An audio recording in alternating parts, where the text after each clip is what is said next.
सब कहते थे कि ये आदमी एक बेहतरीन स्नाइपर है, लेकिन सोवियत अधिकारी को इस पर बिल्कुल भरोसा नहीं था। इसलिए वो तुरंत सैनिक से एक स्नाइपर राइफल मंगवाता है, लेकिन जैसे ही आदमी बंदूक हाथ में लेता है उसके चेहरे पर तिरस्कार आ जाता है। वो कहता है कि सिर्फ घटिया लोग ही स्कोप इस्तेमाल करते हैं, असली एक्सपर्ट तो सिर्फ बेसिक साइट का इस्तेमाल करते हैं। अधिकारी हैरानी से उसे देखता है और सोचता है कि शायद ये सिर्फ दिखावा कर रहा है। मुश्किल बढ़ाने के लिए वो सैनिकों को आदेश देता है कि 500 मीटर दूर एक लकड़ी के खंभे पर एक डिब्बा रख दिया जाए। इतनी दूरी पर तो इंसान भी साफ नहीं दिखता। डिब्बा तो बहुत छोटी चीज है, लेकिन आदमी आराम से निशाना लगाता है और ट्रिगर दबा देता है। गोली चलती है, लेकिन डिब्बा बिल्कुल सही सलामत रहता है। ये देखकर अधिकारी बेहद निराश हो जाता है। उसे लगता है कि सारी बातें झूठ थी और इस दुबले पतले आदमी को देखकर तो ये बिल्कुल भी नहीं लगता कि ये कोई महान स्नाइपर हो सकता है। लेकिन आदमी मासूमियत से कुछ कहता है और तुरंत जंगल के अंदर भाग जाता है। कुछ देर बाद वो वापस आता है और उसके हाथ में एक गिलहरी होती है। ये देखकर अधिकारी दंग रह जाते हैं। उन्हें यकीन नहीं होता कि किसी की निशानेबाजी इतनी सटीक हो सकती है, क्योंकि ऐसे स्नाइपर सैकड़ों साल में एक बार ही मिलते हैं। उस समय सोवियत सेना के पास टॉप स्नाइपर सिर्फ 2 ही थे, एक जिससे दुश्मन सेना कांपती थी और दूसरी जिसे मौत की मशीन कहा जाता था। ये देखकर अधिकारी बहुत खुश हो जाता है। उस आदमी का नाम इवान था, जो एक आदिवासी समुदाय से आता था। वो बचपन से ही जंगल में शिकार करते हुए बड़ा हुआ था, जिससे उसकी निशानेबाजी बेहद खतरनाक हो गई थी। उसकी नजर आम इंसानों से कई गुना तेज थी। 15 साल की उम्र में ही लोग उसे ईगल आई कहने लगे थे और युद्ध के दौरान उसने 367-0 का रिकॉर्ड बनाया था। अभी हुए इस टेस्ट के बाद अधिकारी उसे सीधे स्नाइपर टीम का लीडर बना देता है, लेकिन उसकी टीम में जो सदस्य थे वे अभी ट्रेनिंग खत्म करके आई हुई महिला स्नाइपर्स थी। जब उन महिला सैनिकों ने इवान को देखा तो वे बिल्कुल भी खुश नहीं हुई। उन्हें लगा कि वो इस पद के लायक नहीं है। हालांकि उनके पास घमंड करने की वजह भी थी। वे न सिर्फ दिखने में खूबसूरत थी,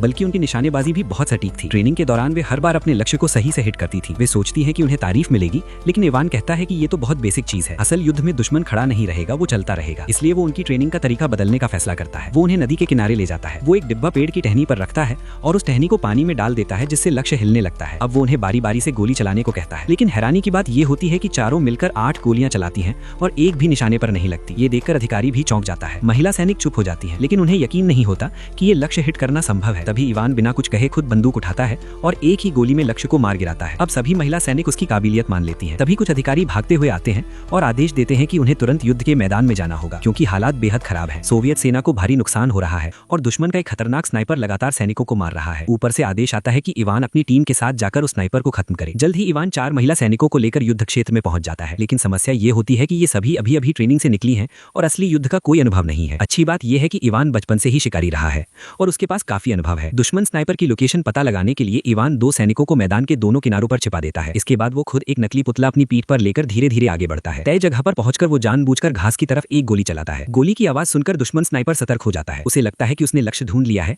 लेकिन उसे ये नहीं पता होता कि उसी समय महिला सैनिकों की बंदूकें पहले से ही उसकी तरफ तनी हुई हैं।